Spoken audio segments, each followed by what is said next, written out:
Good morning, everyone. Wee. Oh, hi. Okay, so I just woke up and I felt like doing a video and I felt like being unapologetic. I don't know. I never really feel this way in the morning, but I do, so I'm gonna go with it.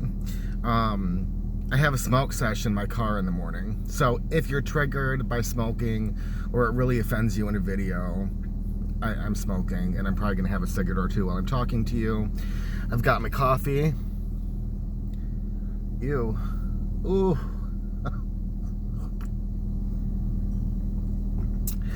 So this is what I do in the morning. Like, I have some really bad habits, and this is my worst one, is I smoke. We don't smoke inside, so that's a good thing. Me and my roommate don't smoke inside. So most mornings, not every morning, but most mornings I come out here and I'll have a cigarette or two with my coffee. Cigarettes and coffee. So what I'm going to talk about is, where was I for those 2 years? Like, what in the world was I doing? People have asked in comments and such, like, catch us up. What were you doing? What happened? So I'm gonna do that, and we'll see how much I feel like sharing. But so some of you are new to my channel, and we're not gonna get into the past. It's just enough to say that I disappeared. I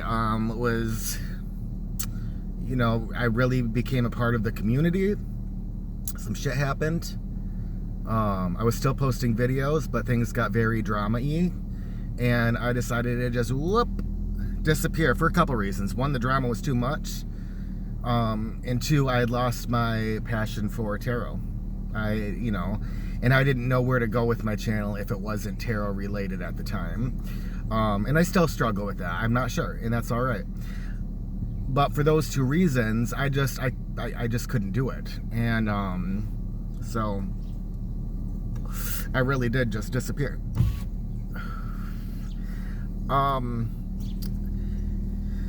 So, okay, let's get down to the dirty. Again, if you've been a member of my channel, you'll know I'm an addict. And if you didn't, now you know. And I was never into, I hate to say, I'm gonna say, I hate to say it because you really don't.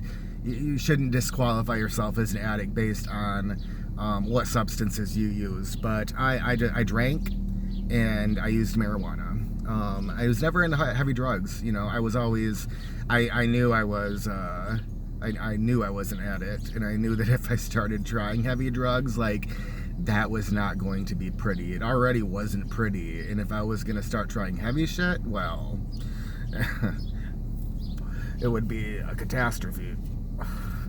I tried coke once, and that was like a year ago.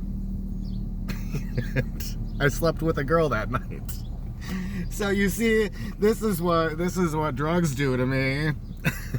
The one time I used coke, I'm sleeping with a woman. And if it's not very obvious, I'm gay. So, I like to say I wish we didn't have those labels, but we do. And, I'm not gonna say, well, I don't identify because I hate labels. That's kind of silly because I'm gay.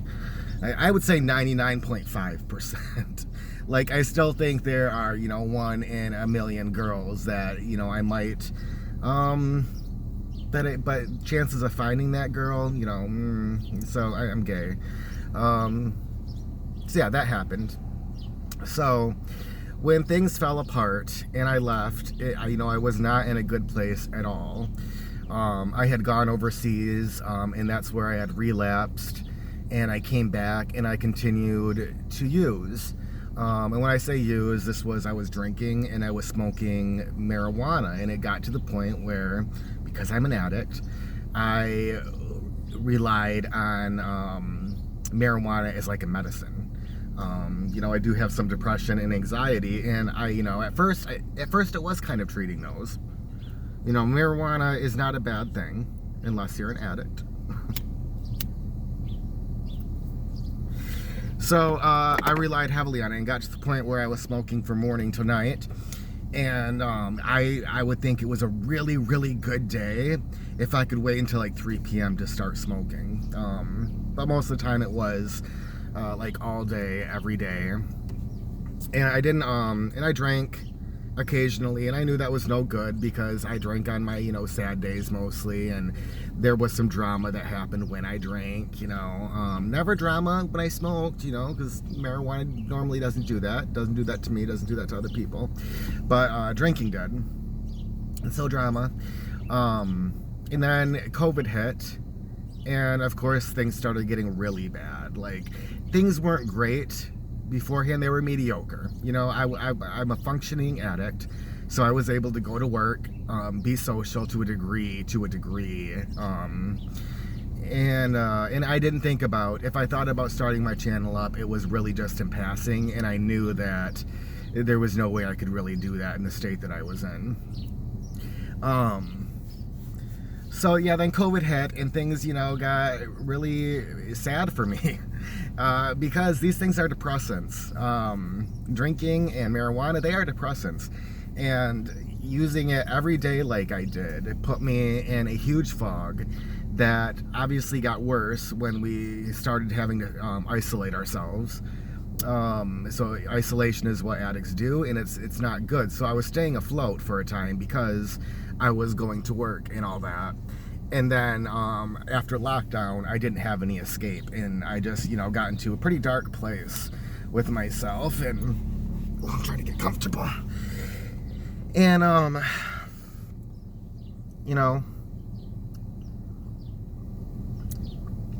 in all this time, I packed all my tarot decks away. I think I had, the tarot deck I've had the longest out somewhere, floating around, and I may have picked it up once or twice in that time frame, in like a year and a half.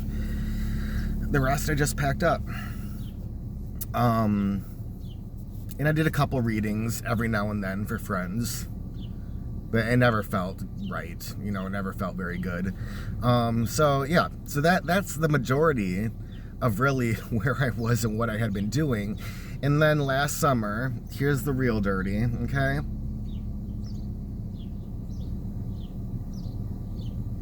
Some of you know my history, and I'm not a violent person, so I kind of hesitate to share this, but I'm going to, because transparency. Why not share it, right? I was at my sister's on the 4th of July, and she has her, I would say aunt-in-law, so aunt through marriage, and her husband living next door. She's, and her aunt, we'll just call her aunt, even though it's not by marriage and they don't get along. And the aunt was always causing issues for my sister. She would, it doesn't matter, but it was not going well between them, never did. So we're out there on the 4th of July, where we started drinking, we're smoking, and when I got there that night, I had said to my sister, and 2 of her friends were there, this has got to be it, guys. I'm gonna have a party night, we're gonna have fun, but then I need to quit. I need to start going to some meetings and pull my shit together, because I knew, and I had wanted to quit for a while, and it's very hard. It's not something that's just, I'm gonna quit today and it happens. It was difficult. So I said that. It's gonna be ironic because I said that at the beginning of the night. Well, we were out there, and the aunt's yard they're neck and neck, and she's over there, and my drunk ass says, "Why don't you mind your own business, Anita?" Because I'm drinking, which, I still own up to. Like, I knew what happens when I drank, and, I was drinking, and that happened. Well, her husband gets up, and, trigger words, I'm going to use some nasty words, so turn me off if you don't want to hear nasty words. And, God, it's been a minute now, so I kind of forget, but he said, something, but it ended with queer ass faggot. He said, something like, why don't you come over here and I'll beat your ass, you queer ass faggot. something like that. And ugh, like ew.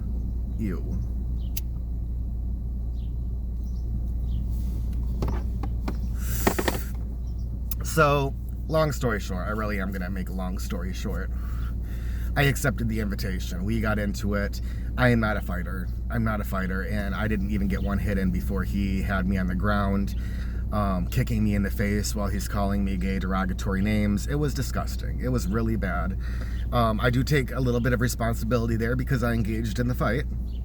I let his words get the better of me, and I engaged with him. And my friends finally got him off of me. They had to get him off of me, and my sister had called the police while it was happening. After we got separated, I went back to my yard, but there was literally blood dripping from my mouth. My shirt was torn open. I was a wreck. And his wife, our aunt-in-law, decided to just keep screaming at me. And so I was screaming at her, calling her some vile names. I'll admit that. I called her some vile names. And I was so angry, and this is not cute, but I spit on the ground in front of her feet. And there was blood in my spit, and it backlashed onto the very bottom of her leg by her ankles. And her sister and her husband had come out at that point and were videotaping just that one part. They didn't videotape the fight. They had gotten out there in enough time to watch Anita and me yelling at each other, me spitting, it backlashing. So when the police came, I was arrested and he was let go. It's so bad, guys. It's so bad. The injustice there was awful. I even got the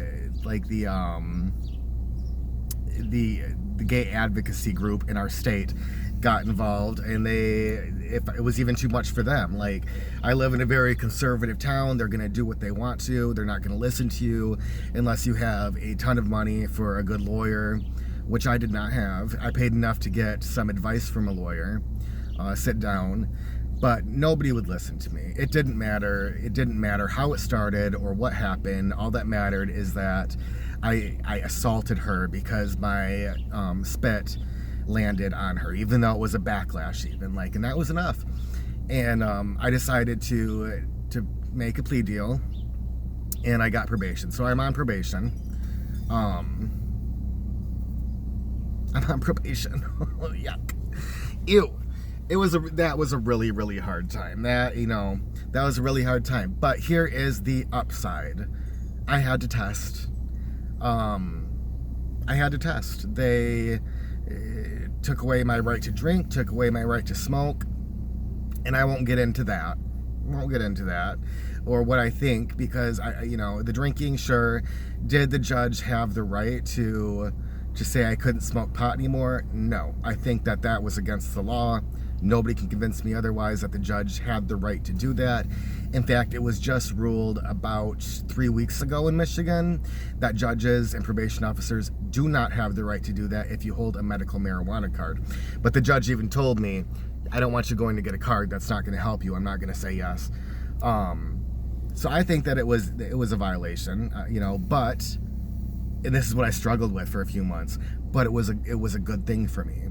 So I was struggling with, yeah, this is a good thing, but God, I'm so mad because he didn't have the right. And I believed both, and I still believe both. So it's been really, that part was tricky. But it did what I had been wanting to do for a long time. It forced me, and I think there's something out there that said, the universe, well, you've asked, we know you want to quit, but you're not doing it, so we're going to make you. And so the end result is that I think there was a lot of injustice there, but it did for me what I couldn't do for myself. And so after I had, I stopped, the end of last summer. So you see how it affects me, because when did I start my channel? Like a month ago. It took me that long to really find my bearings again, to get my feet on the ground, to feel like me wholly again. And so that is what happened, guys. That's the tea. So, yes, I'm still on probation. It was only 9 months. I did get off quite easily. I don't have any kind of record. To be honest, I think that even, 9 months, whatever. But things are going well. I'm following my probation. I'm not using, and I don't want to use at this point at all. And I was scared about that at first. I was thinking, like, they've taken away my option. They've taken away that choice. And how do I know that I really want to quit if I don't have that choice? But then that ruling, like I told you, came through a few weeks ago. So if I'd wanted to, a few weeks ago or today, I could go pay to get my medical marijuana card, because we can do that.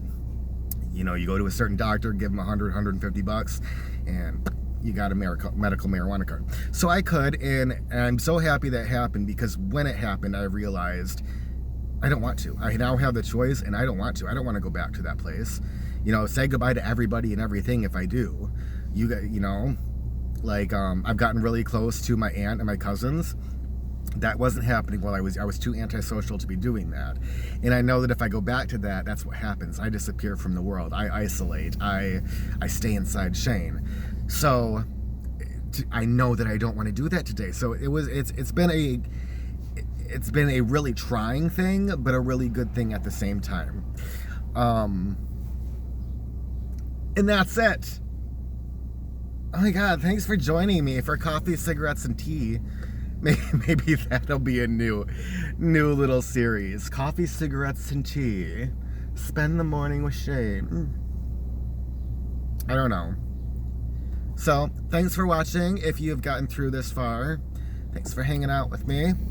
I hope you had a cigarette and coffee too. No, I don't. Don't smoke.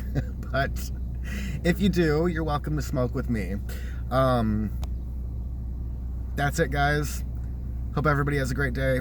See you soon. Bye-bye.